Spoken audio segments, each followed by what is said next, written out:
Hello everybody and welcome back to Let's Play The Legend of Zelda: Link to the Past with me, Daved, and this chicken. I wonder if we beat him up inside if we'll get mauled. 4, 5, 6.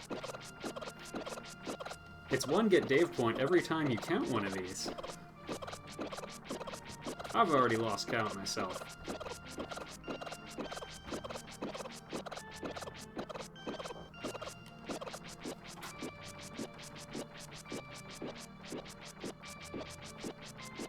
Okay, I'm pretty sure we're not going to get mauled by cuckoos / chickens, so... Cuckoos!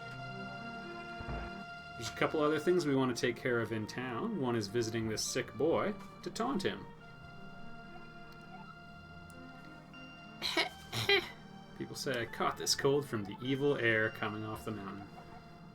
I just felt bad for this kid. He won't be getting better for a while. I also remember this is where my fear of Death Mountain came from. Because, you know, partly it's called Death Mountain. 2 made that young boy who was about my age when I played this game for the first time. It made him ill. There's also 2 other places I can think of that we need to bomb. I guess maybe 3 depending on how you count it. One is I just walked right past, right after we picked up bombs.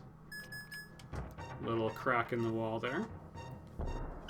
Now we only have 1 bomb left, and when you have 0, it can be tricky to get bombs. There we go.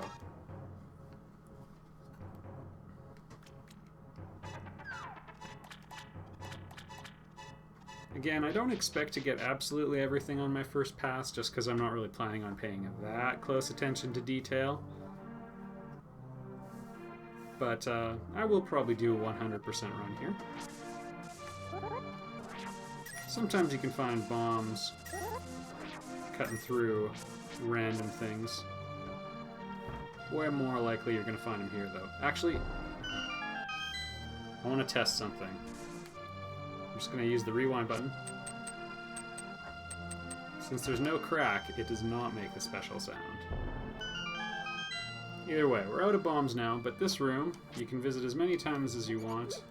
And it's, oh, jeez. I'll get you. It's a decent place to restock on some of the basics. 4 bombs and 5 arrows every time. And you can always go there, so...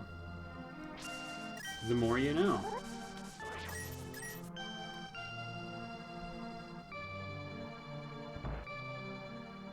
And is it this one? Nope. Oh yeah, you could also just buy bombs, but who does that? Hey kid! Okay, but don't tell any of the bad people about this. Alright, and now our map has been marked. We've got to go there. I want to go there. And there we go. Oh, I'll get you. This kindly lady. The rumors are you're guilty of kidnapping, but enter my house. I'm sure nothing bad will happen. Whoops.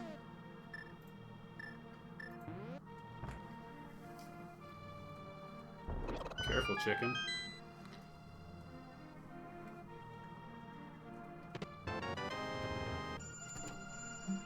Pardon that. That's a little alarm I have. I think it's gone off in more than one video in the past. Alright, now Kakariko, I believe, is cleared out now.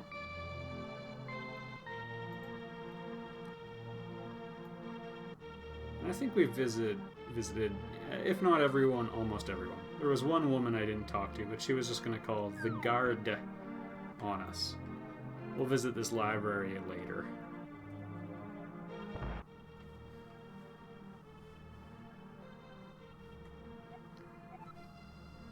Now I'm quarreling with my younger brother. I sealed the door to his room. He could die in there. I just locked him in here without any air pathways. I guess there's the door. Still. Is he still angry? I'd say he's pretty angry and maybe a sociopath.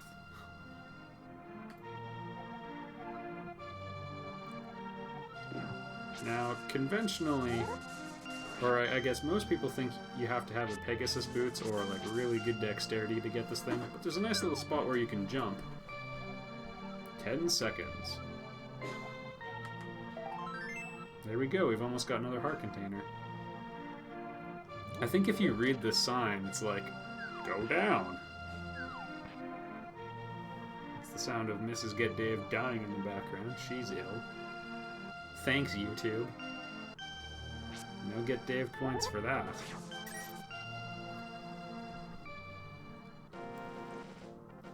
Try not to read into that statement. Alright. Should probably switch off of that, because this is an excellent opportunity to showcase the boomerang. It almost never does any damage, but you can always use it. And it stuns enemies pretty frequently. Whoops. You can also deflect objects with it occasionally. I think if an arrow's coming at you, you can swat them out of the air. And like all good boomerangs... Oh, come on. Run him through in the head. Running him through the head.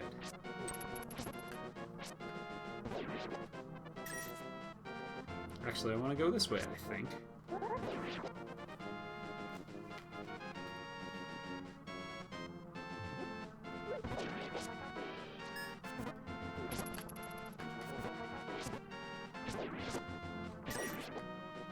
And we are almost where we need to go already.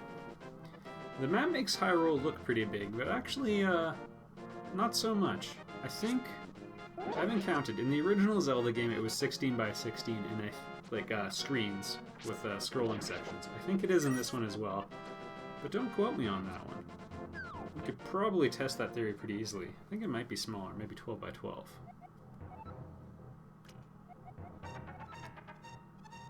I don't know how to say your name either, Sahasaharhasdfjhkasdf. Sword of Evil's Bane. Okay. Sure.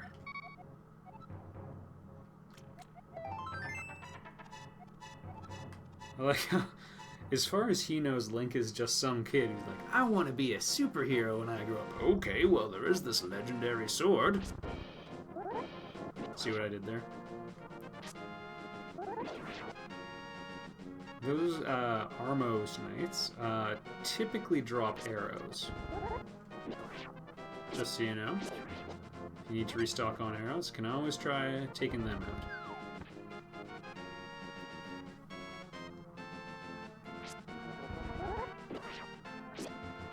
And just in case it looks like I know exactly where I'm going, there's a certain amount of loosely figuring it out as I go. I remember the gist of almost everything in this game. In particular, I remember very few things. I remember that those two side areas were dead ends, though. Money, money, money. This terrified me as a kid. It's actually not too bad. Looks like I took the long route. Ooh! Or did I?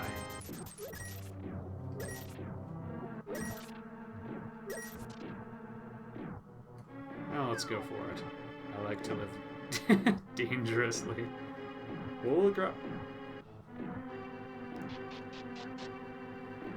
Alright, we need to come back in this room with a key.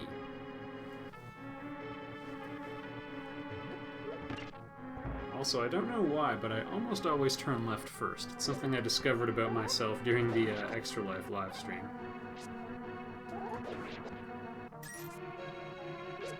Hey, give yourself 1,000 Get Dave points if you go through the catalog and identify that. Give yourself more virginity points, though.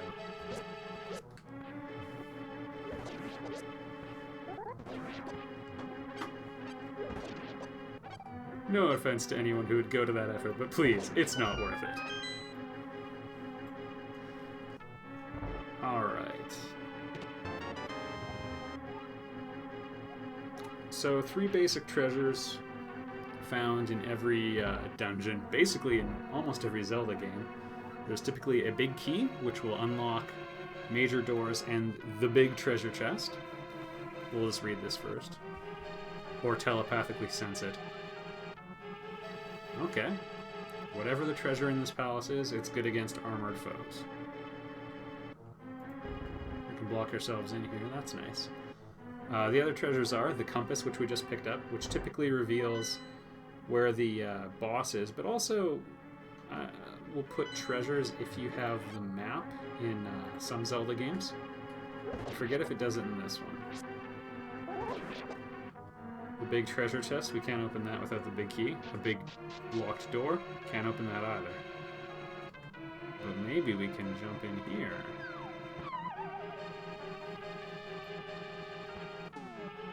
Now about that bug catching net. Oh, whoops. I meant to bottle that other fairy. Oh well, one's enough, probably. Listen to me say that with conviction. I might only need one. If you die and you have a fairy in a bottle, it will exit the bottle and revive you with 7 hearts, but the game will still track it as a death. So if you're hoping to avoid shame, that won't work. Those enemies are called anti-fairies, I believe. They, later on will be some of the most convenient enemies. There's a little trick with them. Oh, come on. People who know it love running into them. Everybody else hates them because they take a little bit of your magic power when they hit you, which is right inconvenient. Oh, goodness. Also, the damage to your magic gauge does not respect the invincibility you get when you take a hit. Which is just another reason why they're terrible. But later on we'll get an item called magic powder, and when you sprinkle some on them, it turns them into fairies. So instead of losing half a heart and some magic powder, you can turn much less magic powder into 7 hearts.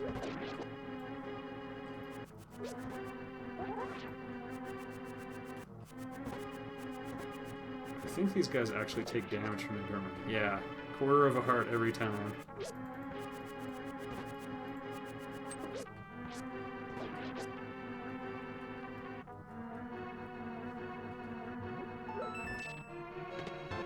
Big key!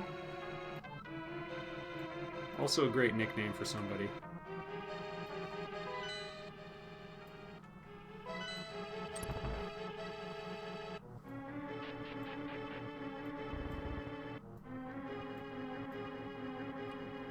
And this should all look familiar. Alright, only difference is this time we can open the good stuff.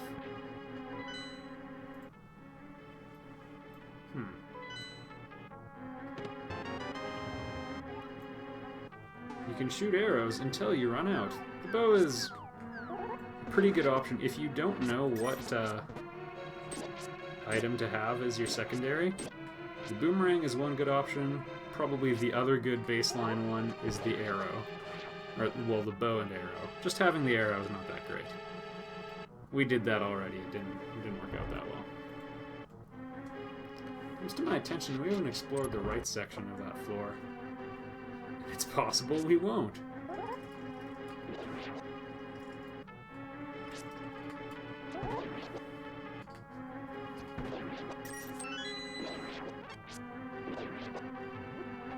Alright, I don't think I'm gonna bother... There we go. Lighting those torches, because I think the room's small enough that it's not too many surprises. Oh goodness.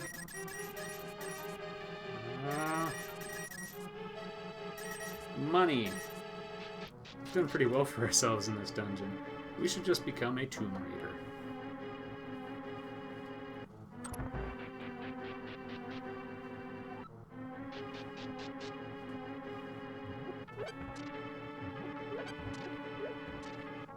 Oh boy.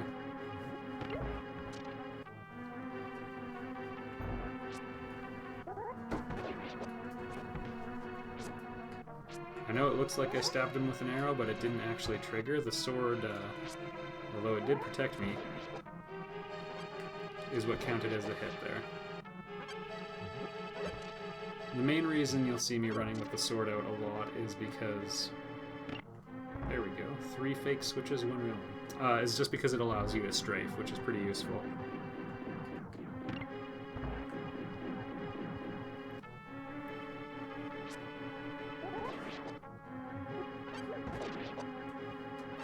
The red guys are not unlike the green ones we faced earlier. Interesting. Except they have more life, and they are only vulnerable to arrows.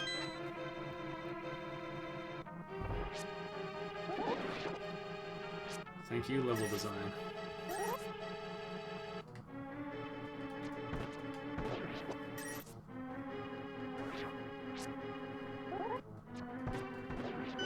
You did, son. Alright, and we never did explore that other room, so I might pop in after, because I think we're pretty much at the end of the dungeon.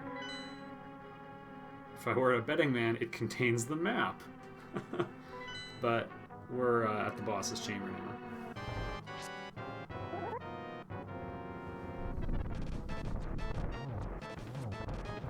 3 arrows to kill one of these guys. Oops.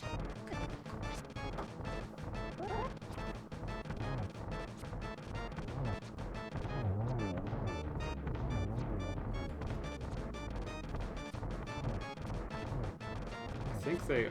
Okay, now both of these guys should have 1 arrow left.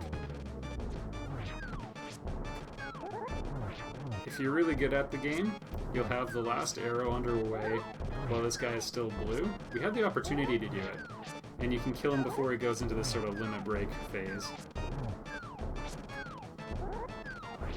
You'll see speedrunners use that strategy a lot.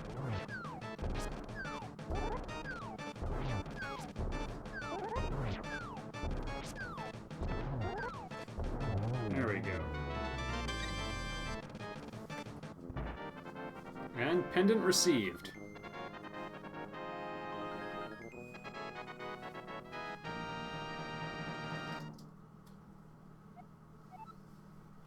Take it to... 2 more to go. Good work, everybody. And I'm going to march right back in because there's a pretty quick thing we can check out. I'm pretty sure we'll discover the map, which is always the most awesome thing to find last. The map is very useful to find first.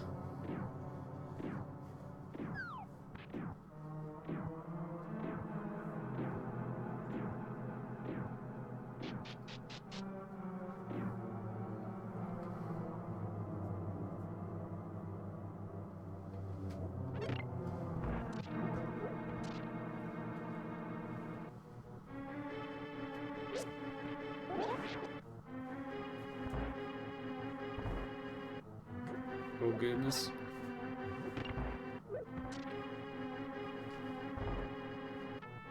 Interesting little room where we can turn things around. Sometimes you can walk from one screen to another by cutting underneath there. It does not appear to be so this time. Alright, and now that we've cleared out the dungeon completely, we will leave. I think you can save and quit inside a dungeon. Well, I know you can, and that'll take you to the entrance of the dungeon, but we're close enough that we can just walk. And we finally get to go with the flow this time.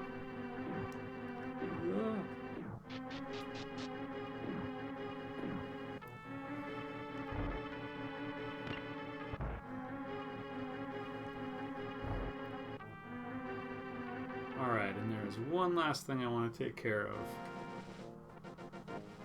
Once we gotta go back and visit a great wise man, the Obi-Wan Kenobi of this tale.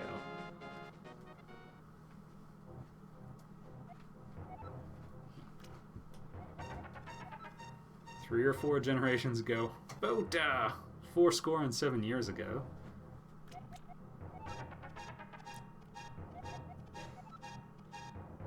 Great war against evil that took place, which did not happen that long ago, which I think is interesting.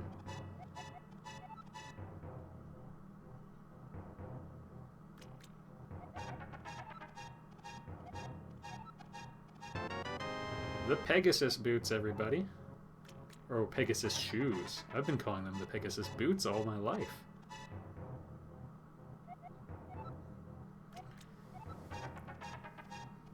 Most people are familiar with things like, you know, the iron boots from later Zelda games and everything. These ones are super useful. Also, if there's a really big crack in a wall, you can smash it without using a bomb. And we have $1 billion right now. We should probably do something about that. I'm not going to. Just, you know, now's a good time to blow some cash, because it does cap at $9.99. Alright, that's it for this one. In the next one, we'll probably tackle the next dungeon, I think. And maybe do a little bit of side journeying, too. I'll see you there, everybody.